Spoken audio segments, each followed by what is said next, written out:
ভারতের রাজধানী দিল্লির ইন্দিরা গান্ধী আন্তর্জাতিক বিমানবন্দরের ১ নম্বর টার্মিনালের ছাদের একাংশ ধসে একজনের মৃত্যু হয়েছে। আহত হয়েছেন অন্তত ৮ জন। এনডিটিভি জানায়, দিনভর প্রবল বৃষ্টির মধ্যে শুক্রবার ভোর ৫:৩০ নাগাদ দিল্লি বিমানবন্দরের ১ নম্বর টার্মিনালের ছাদের একটি অংশ কয়েকটি গাড়ির ওপর ভেঙে পড়লে হতাহতের এই ঘটনা ঘটে।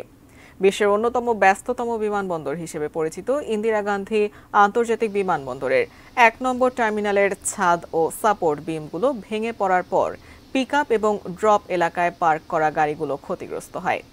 আহতদের ইতিমধ্যেই হাসপাতালে ভর্তি করা হয়েছে। ধসে পড়া ছাদের ধ্বংসাবশেষ সরানোর চেষ্টা চলছে।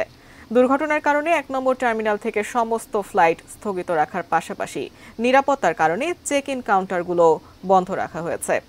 প্রবল বৃষ্টির কারণে বিমানবন্দরের ১ নম্বর টার্মিনালের পুরনো প্রস্থান ফোরকোর্টের ছাউনিটির একটি অংশ ভেঙে পড়েছে বলে এক বিবৃতিতে জানিয়েছে দিল্লি বিমানবন্দর কর্তৃপক্ষ।